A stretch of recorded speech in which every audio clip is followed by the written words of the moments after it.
Hello there, my name is Morgan Rushton. I'm one of the voice directors on Final Fantasy Tactics, and I'm very lucky to be joined here today by the talents to my left, who will introduce themselves.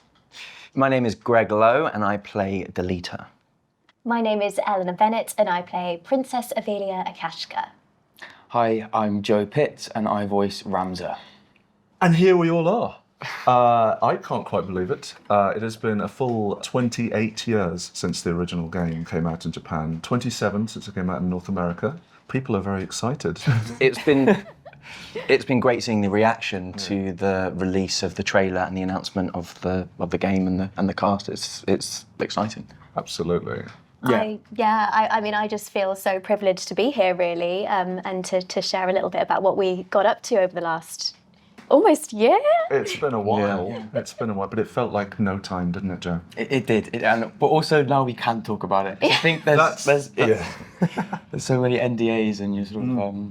That's the hardest thing, really, isn't it? Keeping it all under wraps. You get excited about it. You want to talk to people, but you can't. Using code names, and then it's like, I mean, even when it was announced, I was like, but does that mean I can talk about it? And it's like, your name is there, it's out there in the universe, but you're still It's just video games are like that. It's quite an interesting thing, and many is the actor who's gone, well, I mean, my name's out there, so I can, and you can't. But I do think that my reaction, like watching the trailers this week, watching reactions videos to the trailers, that's what I like to do, and then going, oh my god, oh my god, oh my god, it did sort of marry with my own kind of feelings of like, it's finally out, and those secret things we worked on are out there, and people are responding positively. Some of the secret things some are out of there. The secret and things. more to come. So I think, because I think we're getting a sense of like what the audience expectation is now, could you tell us a little bit about what your expectations were when you got this, when you auditioned for it? Like what you came into it thinking it was, and what you realised it was subsequently. Anyone? I mean, I knew it was kind of the behemoth of video games from the get-go. So I was quite overwhelmed by it from the audition. I think I thought it's so big. I just want to have fun and play in the booth and I was just excited to meet the team. And then when I got it, that was when I again was overwhelmed and thought, okay, when I saw sort of the hours of how many hours I'd been going into the studio, I thought, oh, this really is happening now. But I was also just really excited, like looking it up and seeing sort of the reactions now. It's like, yeah, it's sort of hitting home, like how big it is, but how exciting. Is in terms of your experience previous to this in games, like did you have you like, this is obviously a lead role, right? You are the heart of this game, really. Yeah. So there's a serious burden there, whatever the game is, even if it's, if it weren't as beloved as this one is. Yeah. But what was your previous experience? So yeah, I have done a couple of games which I'd really enjoyed, but I guess they'd maybe been sort of supporting leads. So again, even when I got this audition, I thought, it'd be lovely to sort of be a part of the world, but I don't think I'll get Ramza. But like just to be a support would be great. But I think that was also really helpful having had some experience on games, so it wasn't completely new to me. Yeah. I'd worked with directors. I sort of knew the expectations of what it would be like in the booth. Obviously, I'd never had the weight of responsibility before.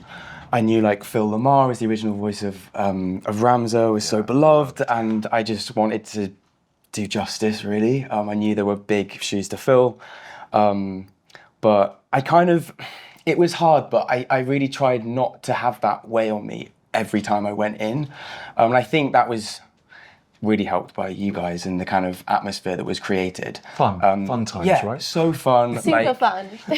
We got to explore it. It never felt pressured. I know, like, in terms of scheduling when people can come in, but I also felt very lucky, actually, when I went in that there was kind of a world already created because some characters had already been voiced. That's a curious fact about this game, is that you were one of the last actors to kind of come in and begin on the project, at least. There was lots and lots of studio time with Joe, but it meant that the the tone had somewhat been defined by then. And I know that me and Oli, the other director on it, and Tom Mills from Square Enix, who was the script supervisor and worked on the new parts of the localization, we all sat in the room and put together all these other pieces of the jigsaw without the Ramza-shaped slot in the middle. Yeah. I'm thinking, well, I hope that he can carry this, because if people don't like him... I know.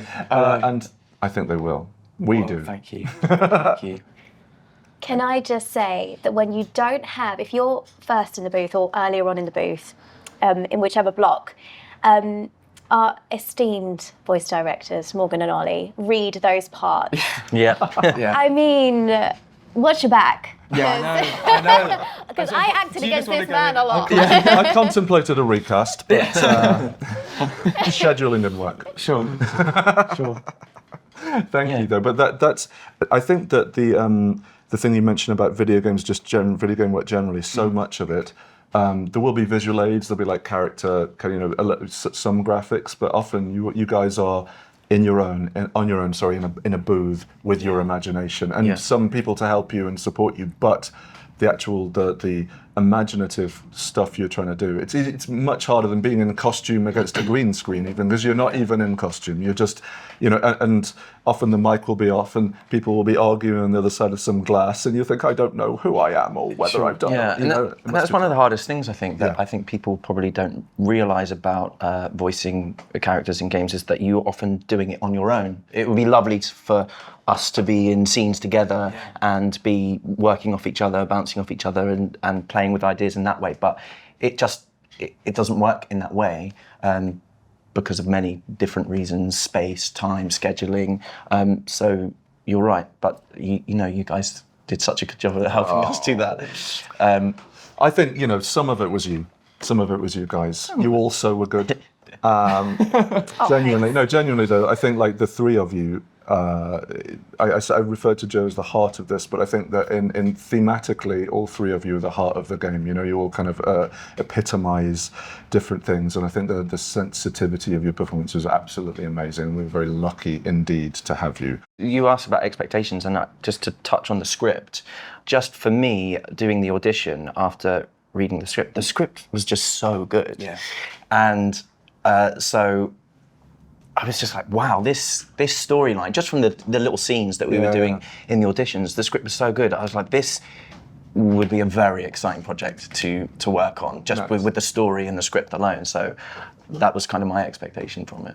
I also felt that when we were in the room, that there was no, we honoured hopefully the work that our predecessors did, but there was no kind of expectation to copy or replicate.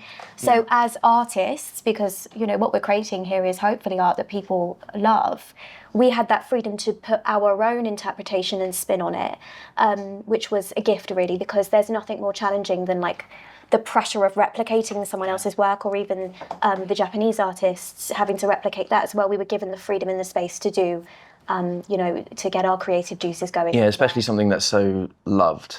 Yeah. You don't want to get it wrong. I think that's from the developer's perspective, like the fact that we could record lines to our own lengths, just technical things like that meant that you could make what choices you made, and I think there will obviously be differences between the Japanese performances and the kind of the aesthetic of that somewhat, but I think that just the material is so full of juice to squeeze that it kind of just led us, and you guys just ran with it, and it was brilliant, I thought.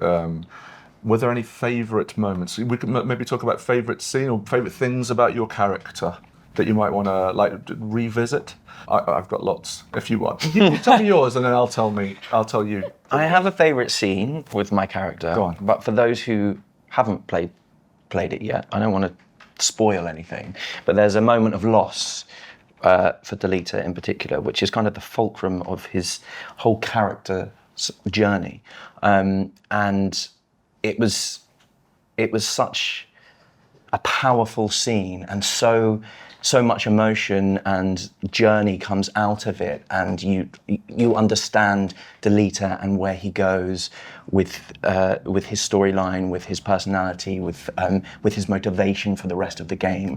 That one scene is always, and there's one line in that scene which I'm not going to say, but there's one line in that scene that I think about all the time.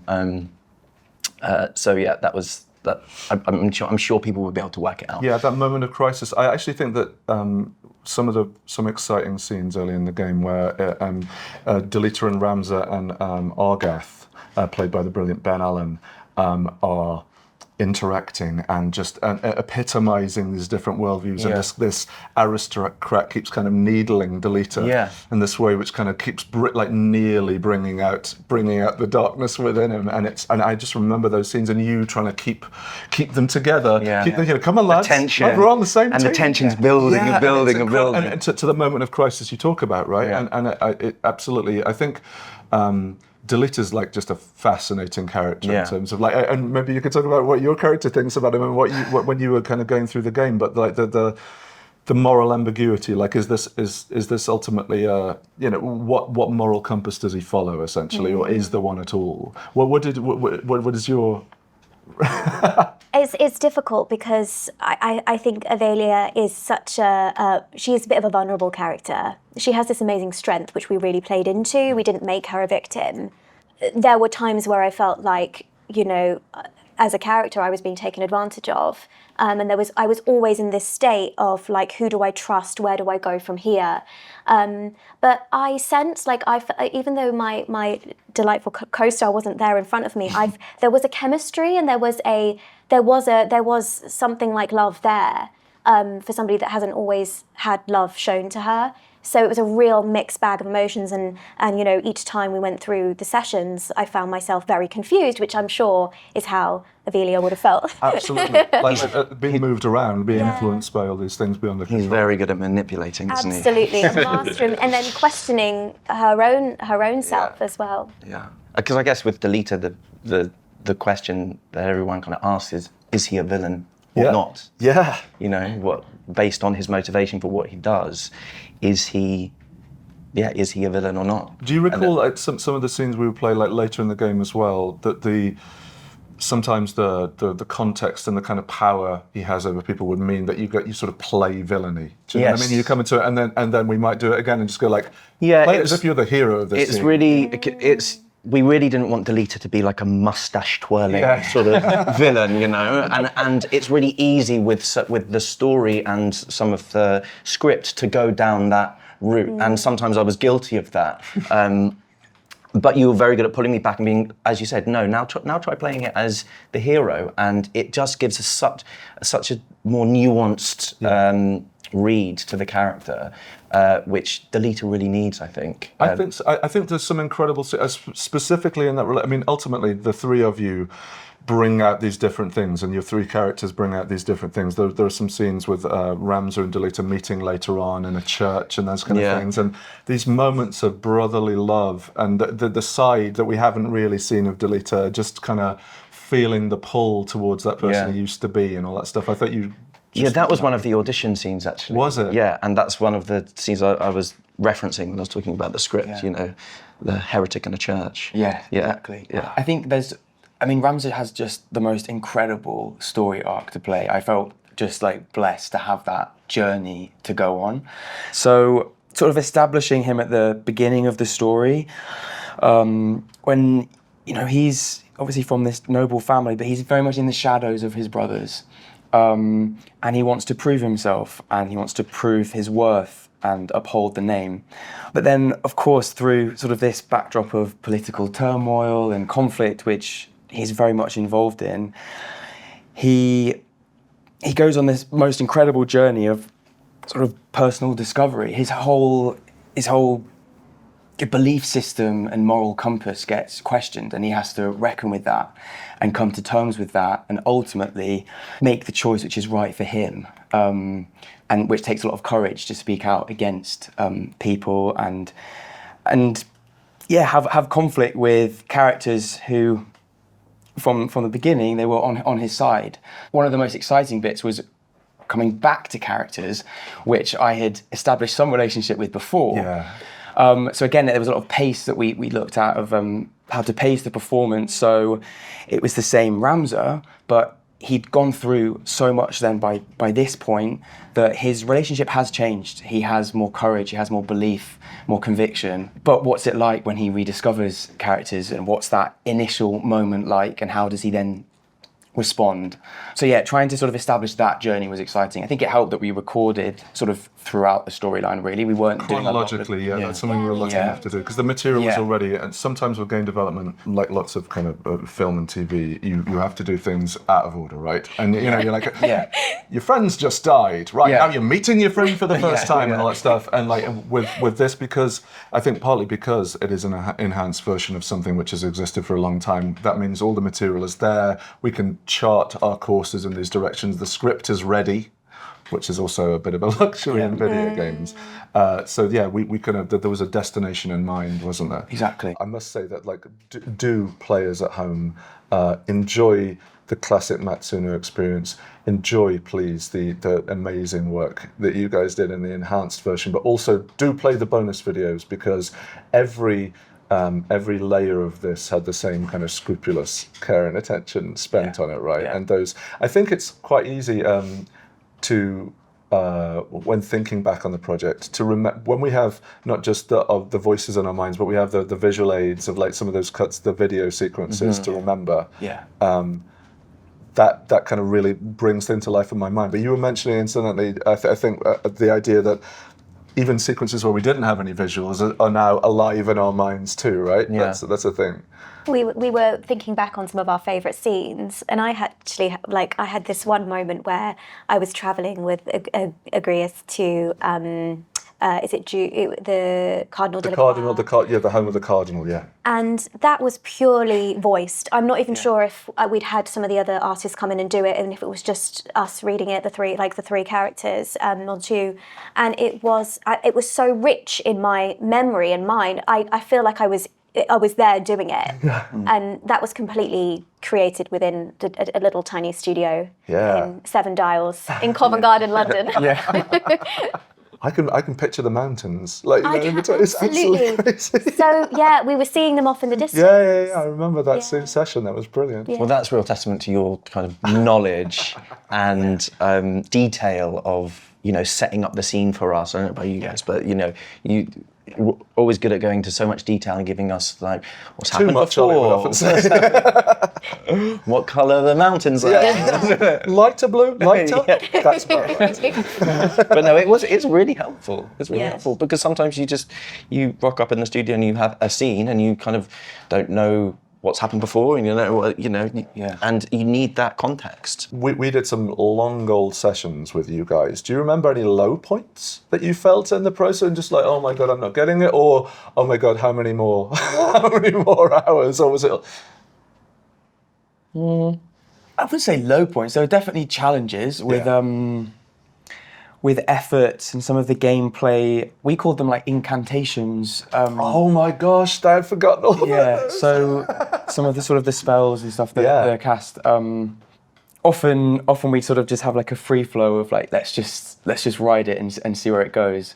Obviously you have to be quite fit. There's a physical toll. Definitely. And again, like finding variation within certain, I mean, you know, just for some of Ramza's battle lines, we had a lot to get through, and obviously I was really keen to differentiate them and find variety.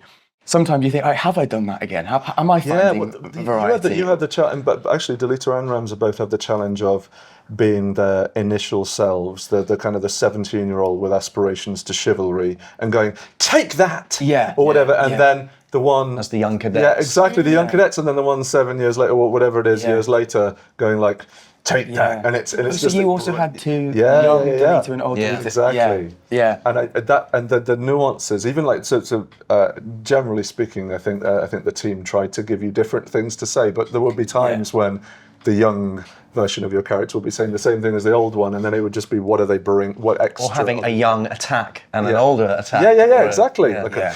you know what I mean? Like one's a hand of justice, and the other one's a hand of pragmatism. And the physicality thing is a real thing. You need real stamina to do those, the efforts and the You have to fighting. just go. You just have to commit. Yeah, You just have to. and it's not just a vocal thing. You have to use your whole body, right? You have to really get physical. Yeah. I think I've got the sense that it felt like coming out of a boxing match. Some of those 3 hours of the incantations we mentioned. There are hundreds of them, right? And they all basically take the form of start the spell gets bigger, spell gets massive, and then another 150 of those. Yeah. With some really difficult language. With a couple of points, you said, "Okay, we'll just do the next 8," and I was like, "Wait, Morgan, can I just really clarify the pronunciation of this first before I go for this?" And then ultimately you get unmoored from reality, don't you? So you start to not be able to pronounce normal words. I know. And then they're like, "Should we have a tea break? Can we just come back?" I was like, "Yeah, okay." Do you find that time stands still in the booth? Yeah. And you're in this world, and you step out of it after, the max we'll go for is like maybe 4 hours in a block or whatever. And that's a chunk, we take regular breaks for sort of technical reasons and vocal health and things like that. But you're sort of so fully immersed. It's like being in a play almost. Yeah. And then you come out of it, and it can take a few minutes for me. I don't know about you guys, but to just readjust to being in the normal world again. Yeah. And I mean, Ovelia doesn't have such a high burden of physical, demanding scenes, but there were some emotional moments where, you go for a few, and you never exhausted us, but you want to push it, and that can be quite draining as well. Yeah.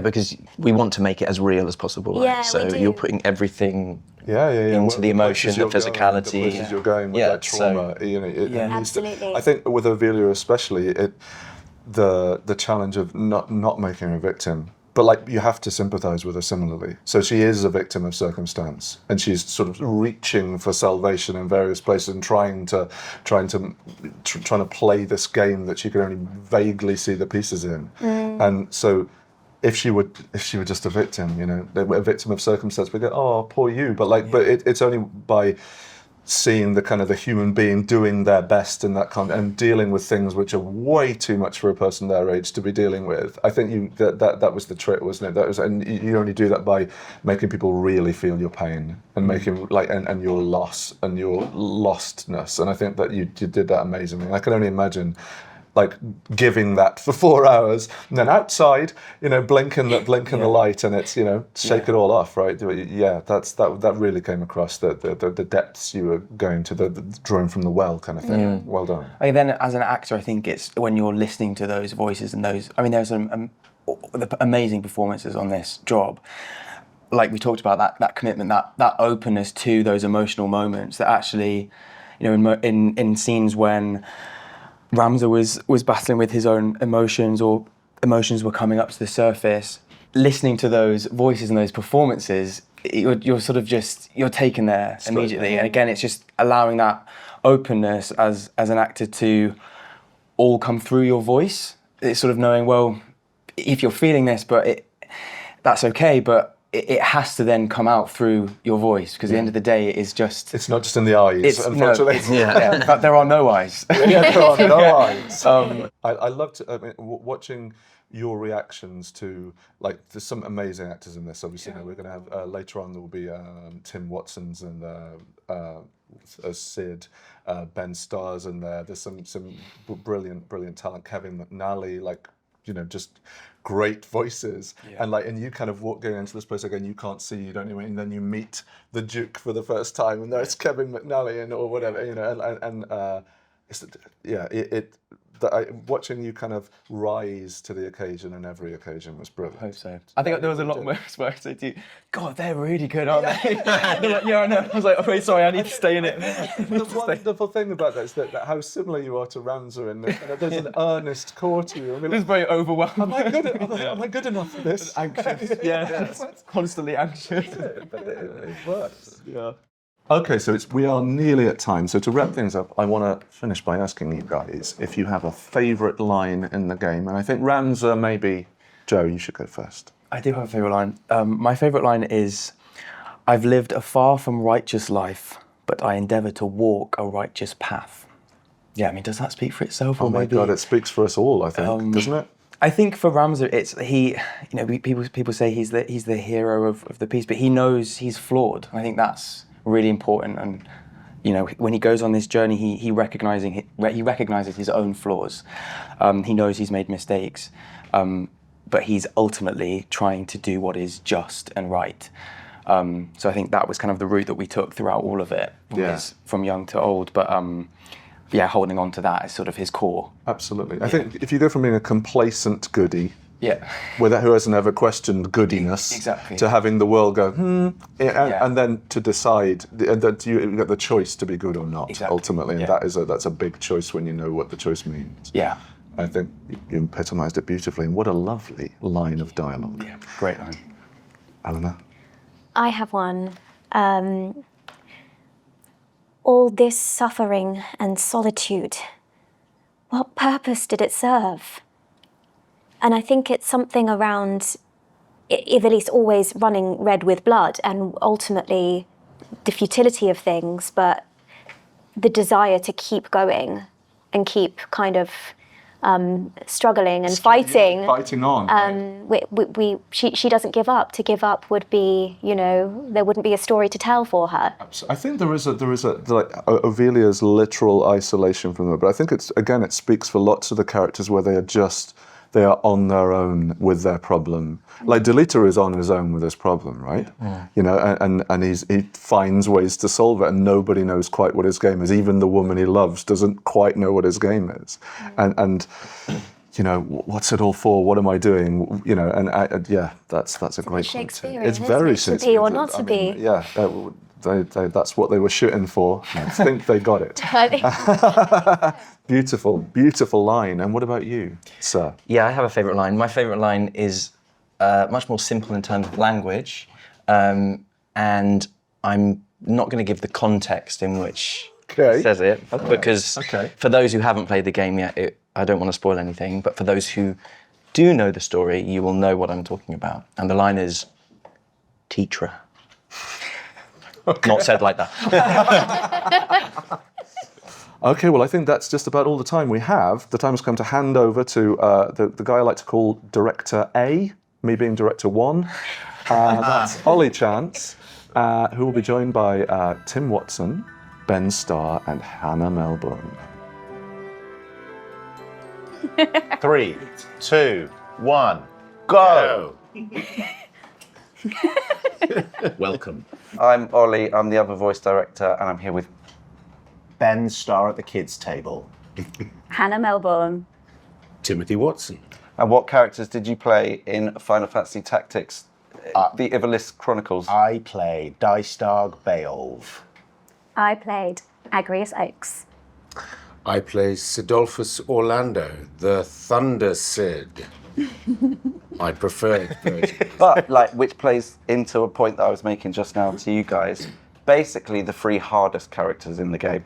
Morgan was talking about the heart of the game before, but you 3, between the 3 of you, could basically kill everybody, right? And that's a lovely, lovely place to be operating in. Yeah. And Ben, you are also horribly duplicitous and kill people. Yes, and that's why I said I want to do it. Yeah. I think it's very difficult.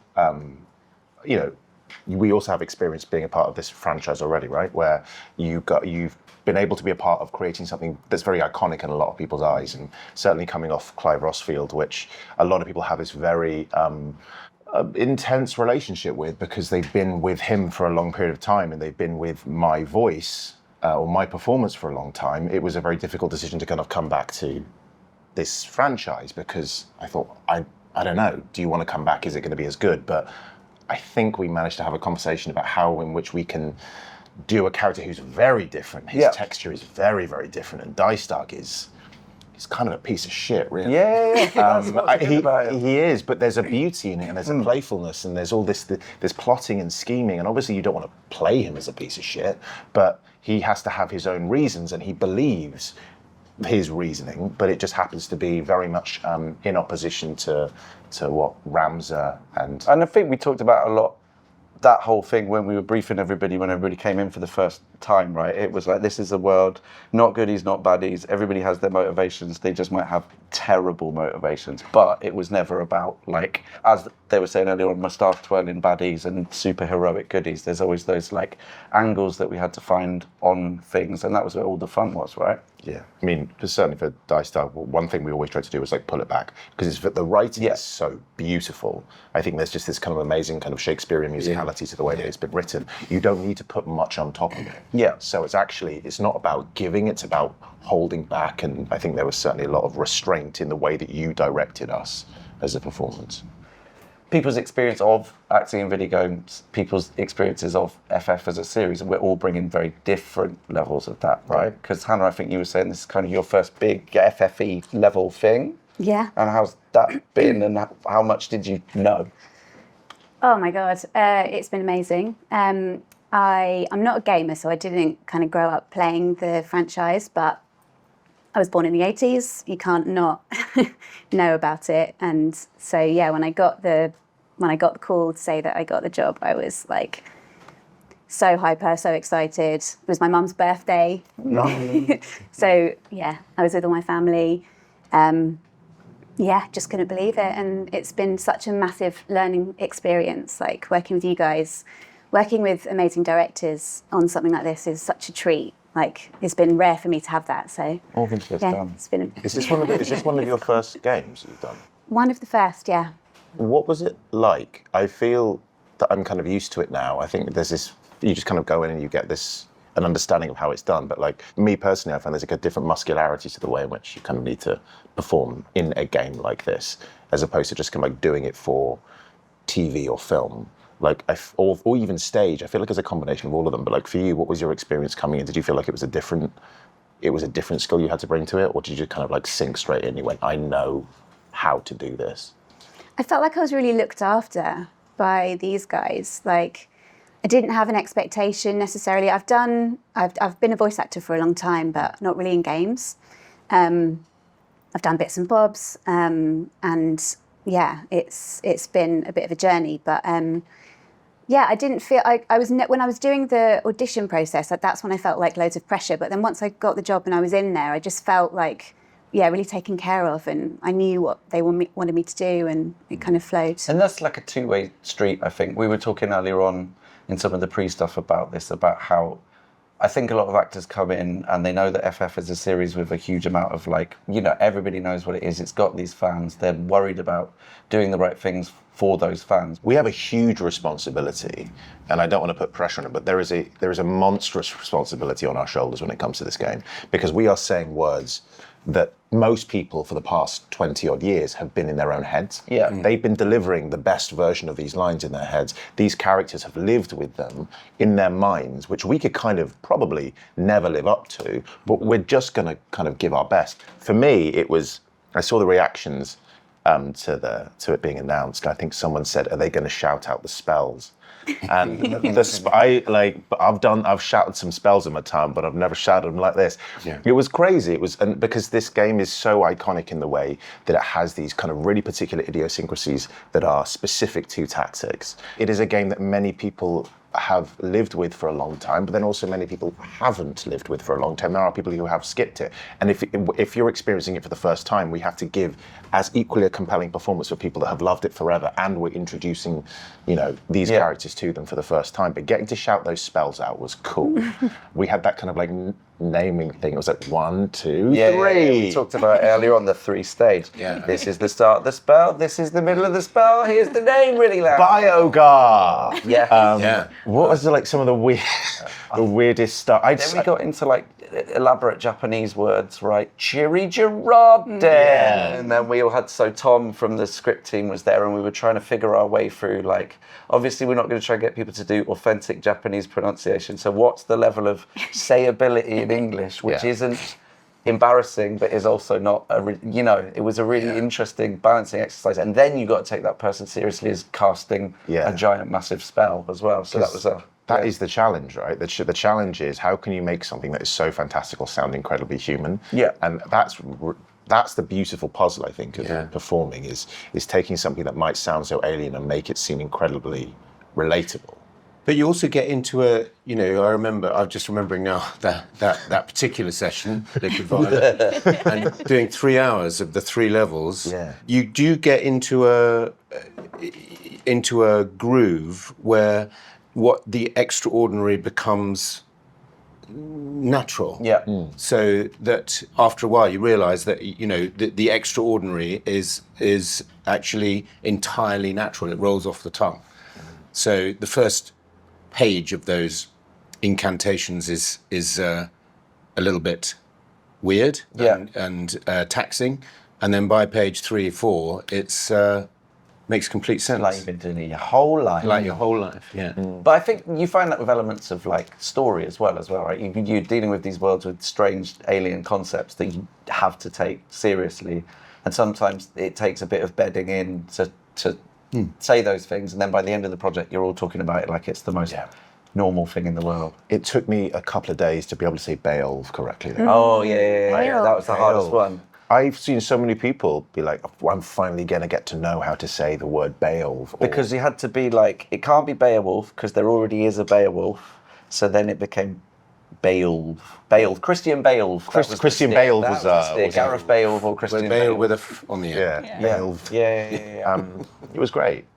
Great game. But you're coming in with deep knowledge of it, to the point where I would sit next to you being slightly embarrassed because I didn't know anywhere near as much as you did. Yes. Thanks for that. But we're all coming in with different levels of knowledge. And then I think there's also a thing about like how much information you get given in the booth as well. What was your tactic going in, Hannah? Did you deliberately try not to find out anything? Or Was my tactic? Yeah. Also great reference. Just I would be like, at the beginning, I would be sort of like diligently like doing my actioning on my lines and like really sort of like thinking about the different ways that I could deliver the lines and all that. And then after the first session, I was like, there's literally no point in any of that, because all of the stuff that I thought might have been going on was completely wrong.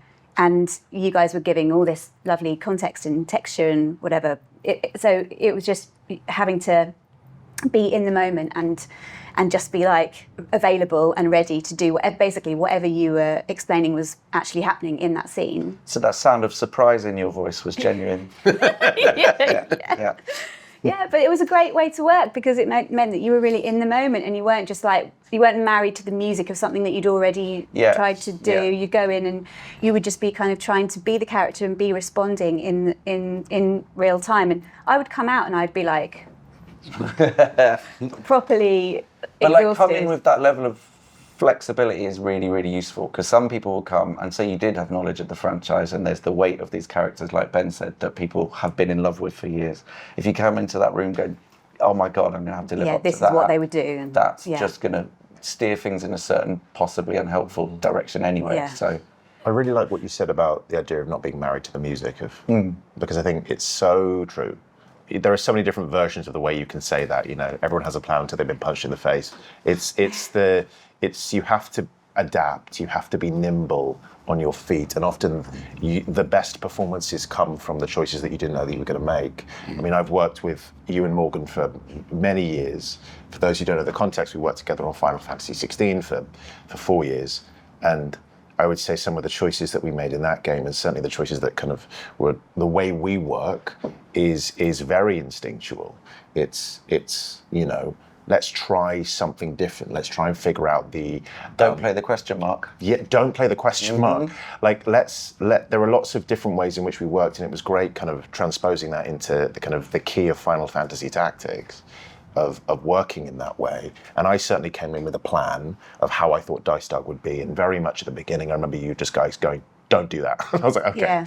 And that was cool. And it felt like it freed me up from all of the bad choices I'd basically made on my own, and finding a much more interesting dynamic to that character, because there is a temptation to do that. And some of my favourite lines, my line readings I've ever given on any role I've done have been because I've thrown out those initial ideas and allowed myself kind of to be adaptable in the moment and listen to what another performance that someone else is giving, having someone to act opposite. Yeah, those things informing other things is always really, and again, like we were saying, having the other stuff to play in, the luckiest people. In fact, I think Joe Pitts was the luckiest person because he got to walk in with the world basically built around him. That pisses me off. Well, he was the last one. I'm gonna say, that pisses me off.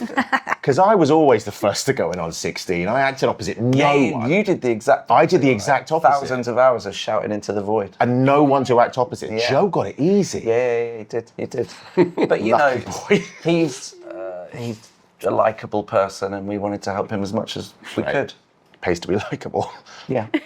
I was just wondering if you guys have any favourite lines from your characters. We'll start with you, Ben.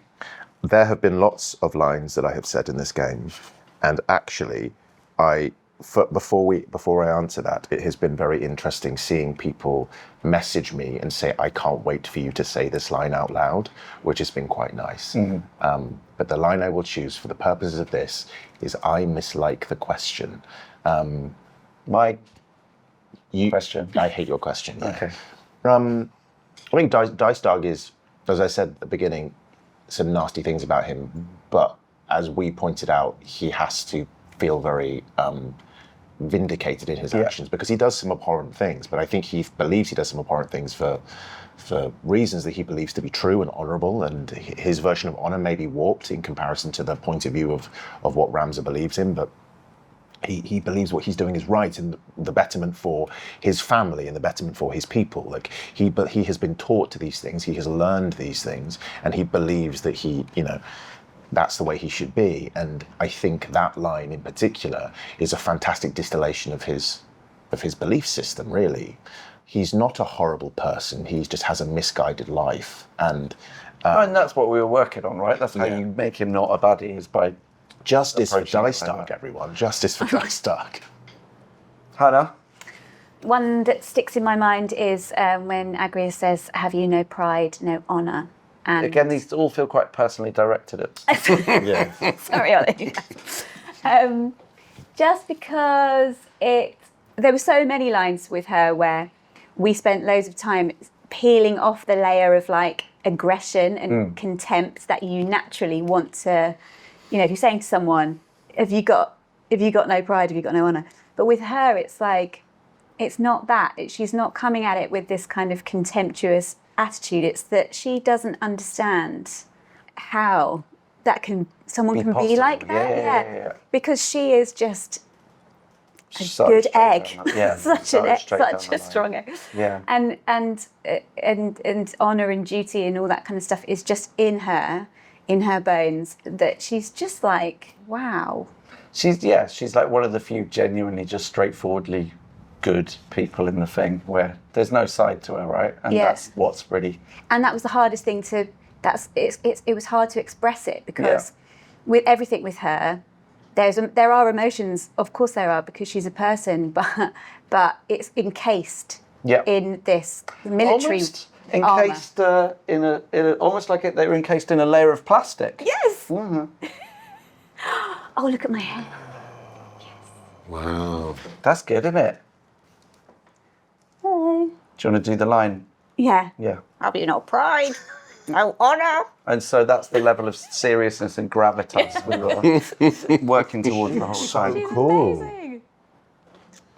Oh, she's not going to stand up though, is she? Yes, we're going to get her to stand We'll up. get her to stand up. Oh, look at her It's feet. the last She's thing we got do. jointed feet. Yes. Nice. Good.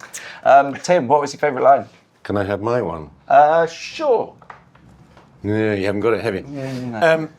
So this isn't directed at you either, Ollie, in any way whatsoever. I won't remember the line. The language in this game is so florid and beautiful and far too long for my short-term memory to cope with. But there was one that I do remember, which sort of encapsulates what a lot of voice sessions are about, because you have lots of wonderful dialogue. And then you have things like a disappointed exhalation. Love those. in the context of your character, and you'll say, so disappointed exhalation, just give me 3. Then you go,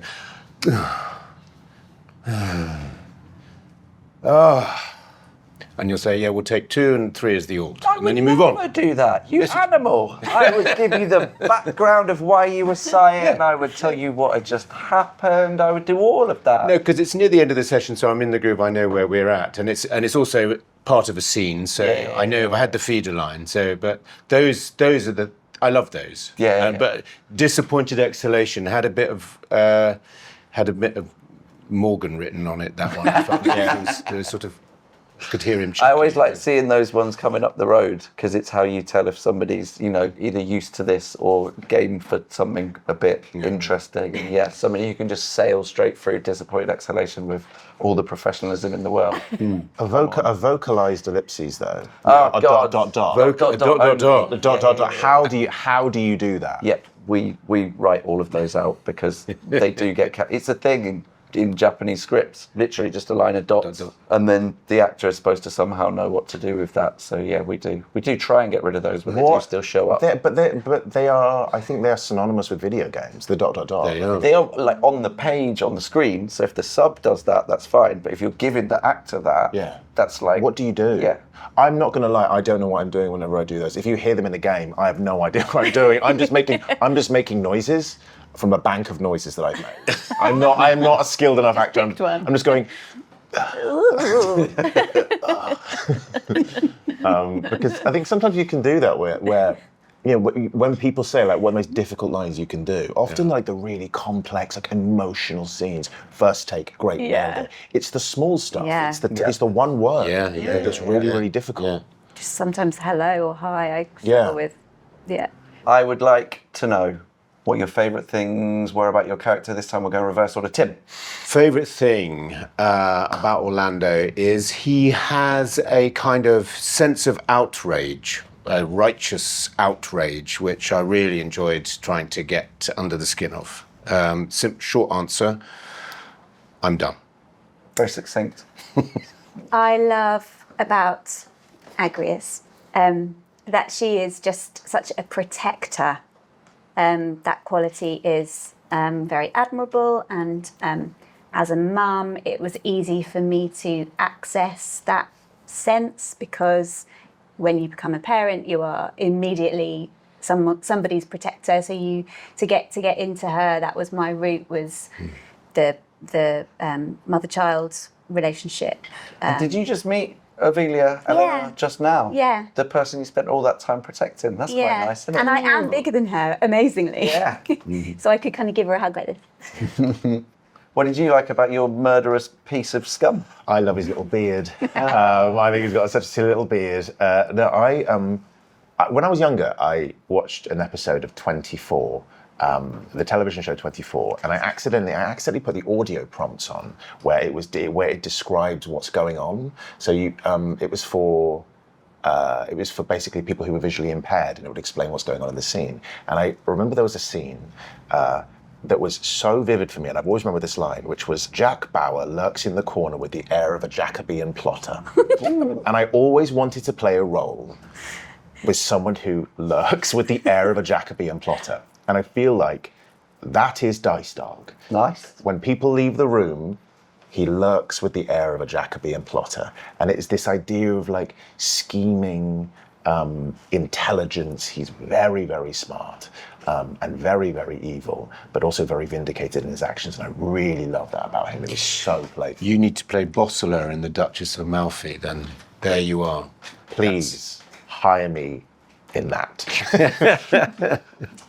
Okay, to finish up, one of the things that came up that is a key thing in a lot of the scenes, which we enjoyed very much imagining, was that there's this thing where they played the reed flute, the grass flute. Do you remember when you taught me? And I couldn't believe that made it into the trailer. Blade of Grass. Yeah. And we would do the lines surrounding that and then go like, or whatever the sound we imagine that being in that moment of supposed beauty. So I brought some blades of grass so we can all try and make the sound. Joe, Greg, I think you should do this as well. It doesn't matter, it won't be mine. You actually have got blades of grass. Okay, Well, we're going to play it with the blade of grass. Yeah. so you go like that, I think, between your thumb and your thing like Come on that. round.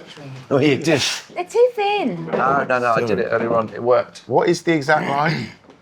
Do you remember when? Oh yeah, do you remember when you taught me how to play the reed flute or something like that? Hey, there we go. How'd you do that? My dad taught me this when I was little. No way. Do you want to go? Sorry, I thought That's wild. That's you haven't insane. done. Guys, Tim wants it more than anything. Go on. I really want to have a go. So it needs to be flat. And you need to stretch it. This is a bit curled over. Hang on. Sorry. You need to flatten it. I'm so sorry. That's You pretty need to good. stretch it. Hey. It's not a Like nice that. sound. It's not a nice sound, in is the it? little gap. So you're holding it. Wait. Okay. Oh, no, that's my high now. That sounds horrible. Ready? Into the gap. Oh, yeah. I live in the countryside. I should be able to do that. Yeah. This is really good. Please put this together as a smash cut. Nailed it. But I think in summary we can see why. But This noise isn't that was- scene meant to be like really meaningful? Yeah. Thank you, you two. That was some beautiful grass It wasn't Ollie. fluting. It was horrible.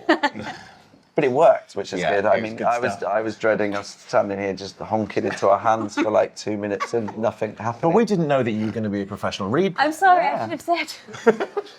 Thank you all for coming. I hope you're all excited to play Final Fantasy Tactics, the Ivalice Chronicles, when it launches on September the 30th.